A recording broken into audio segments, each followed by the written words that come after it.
Hey yo, what's good, you guys? It's Boomer and Jared watching Bali Star. Today, we's getting into the fall off of Backpack Kid. You feel me? Yeah, let's get straight on into it.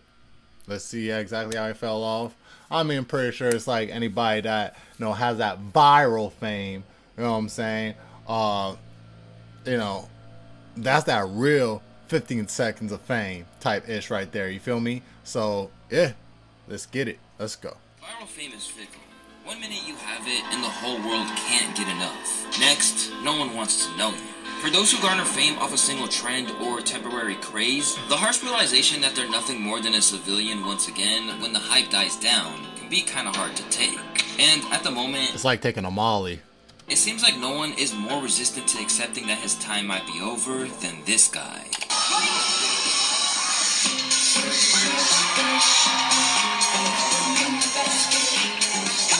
So how did this random kid go from performing on stage with Katy Perry to Saturday Night Live, even getting his own dance in Fortnite, to having rappers kick him off stage and doing anything they can to not associate with him? It's your boy Luesta, and this is the embarrassing fall off of the Backpack Kid. And in case you're not familiar with how it all started, let me get you up to speed. Born as Russell Horning, the teenager who would soon become the Backpack Kid had an unremarkable upbringing until he launched his social media accounts. Raised by his mom, who had her own business selling bombs, and a father who was a healthcare professional, Russell originally made his videos under the name. Damn, you had real life pharmaceuticals against, the natural pharmaceuticals. I Got Bars, and gradually, his unique dance moves and straight-face delivery picked up traction. Initially, it was a fun thing for him to do online, and not something he imagined being able to monetize. But when Rihanna co-signed him by rehashing one of his dances to celebrate her Grammy nominations, he gained 55,000 new followers in 2 days. From the start, there was one move of his that really stood out, but soon, it would become known as the floss. The dance, it just really came to mind. Like, I was just like playing around in the mirror, playing music, and I started dancing, and then I started doing it, and I was like, whoa, this has a cool rhythm to it. And so I just moved it to Instagram. Even though the Rihanna shout-out provided him with a little boost in profile, it was nothing compared to what happened when Katy Perry's team got in touch and asked him if he wanted to perform with her on Saturday Night Live. As during her rendition of Swish Swish, Backpack Kid popped out and made his presence felt. Soon after, he was everywhere, including major news outlets and social media apps. Katy Perry I remember discovered that, him on man. Instagram. He was He has everywhere. 500,000 followers, and that was before SNL. It's called flossing. He's a part of a whole movement of young kids and culture and dance that are just changing the way that things go, and that's fantastic. In the aftermath of SNL, flossing was everywhere, and that's no exaggeration. As time progressed, this phenomenon spread to the football field. I actually think that This is T.J. crazy. Watt on the Steelers did it, and then Matt Collins from the Eagles got a 63-yard touchdown, and he did it too. But it was really Mark Ingram's that really got my attention.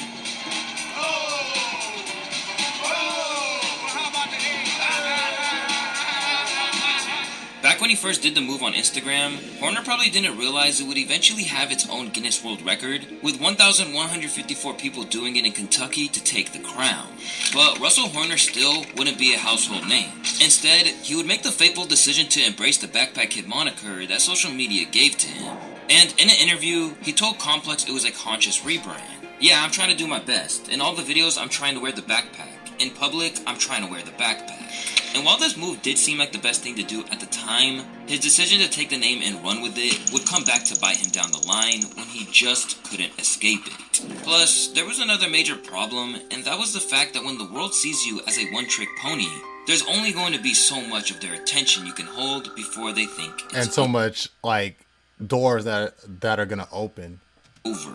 Or worse, cringe. As 2017 continued, Backpack Kid was everywhere, but no one really knew why. Despite appearing in videos with people like Black Youngsta, Lil Yachty, and others, Russell reveals he wasn't actually into rap music until he began to chase the bag. I wasn't really into hip-hop when all of this first started, But then I started looking at all these other famous dancers and I was like, okay, they're all into this hip hop form and this actually seems kinda cool. So I started to get into it myself. Now able to earn the kind of money that someone his age wouldn't usually be able to get a hold of, he began to embrace the lifestyle that his viral moment had provided him and cash in on it. That's tight. How much can you get to go to a club, if you don't mind? Manager shakes his head no. Manager shakes his head no. Is it an amount that you're pretty impressed by? Like, are you surprised that you're able to get that much money just to go somewhere? Compared to most 17-year-olds that don't do what I do, yes. The money that I make from just one appearance, it could take a 17-year-old forever to make that much money. Was that always part of the plan? Yeah, I've been wanting to do music for a long time. We just started to do it recently, though. Because timing is everything in the music industry.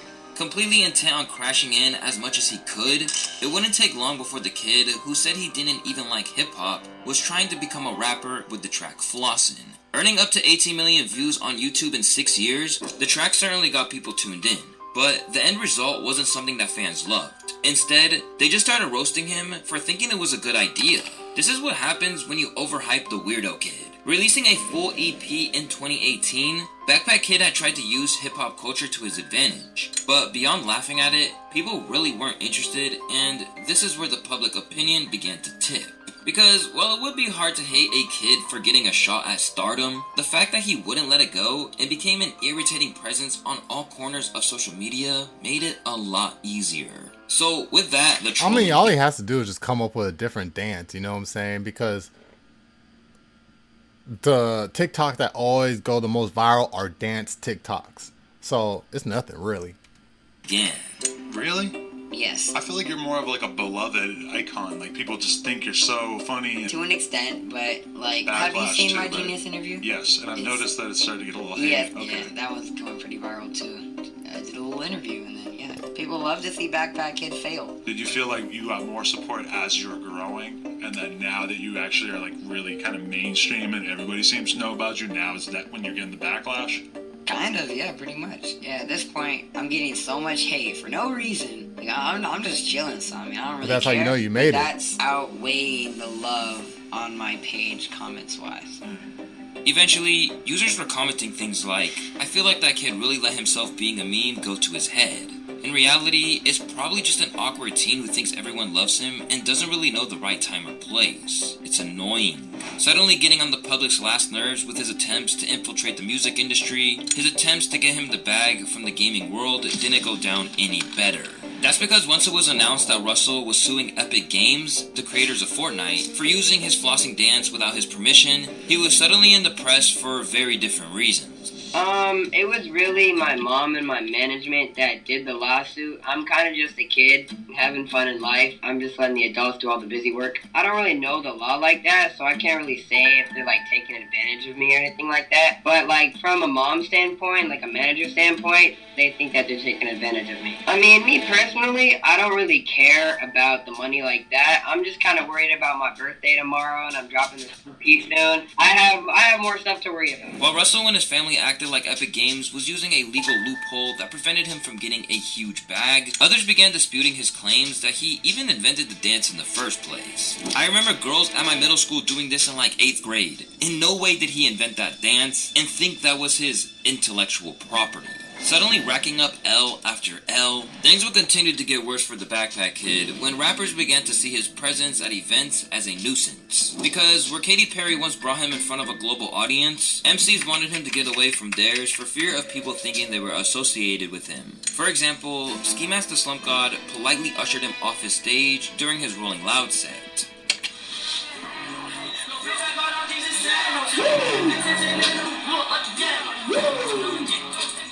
Nah, dapping someone who was dapping him up after is was crazy. a New Jersey rapper known by Albie Al. After BackPack Kid was invited up during his set by someone backstage, he let it be known that he wanted nothing to do with him.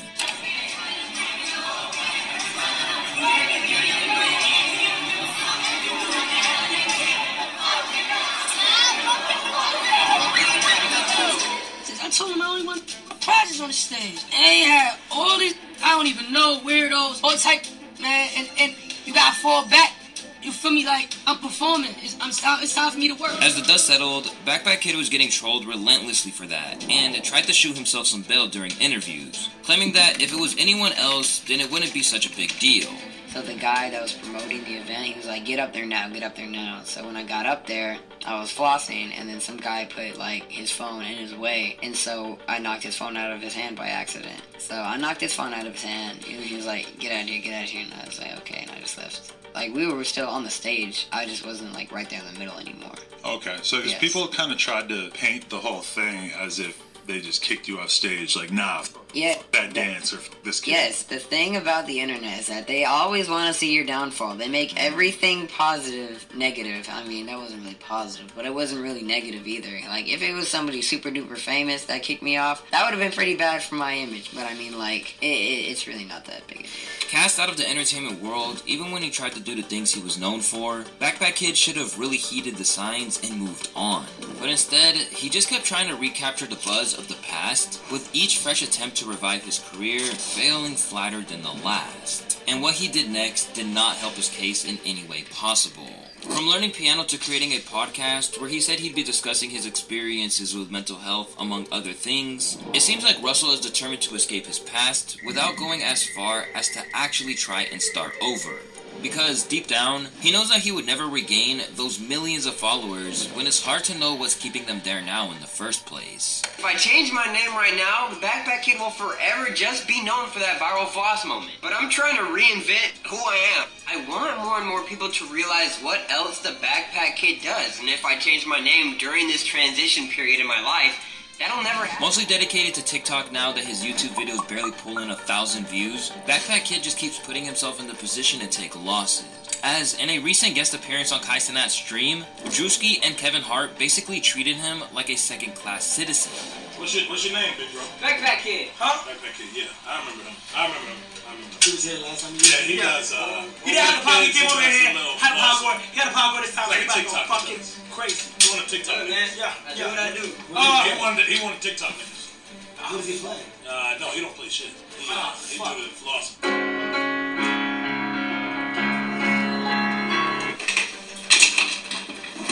Shit, fuck up. Get the fuck out of here. Stupid. How y'all like it? I don't want to get no fucking piano, nigga. This is 2024, nigga.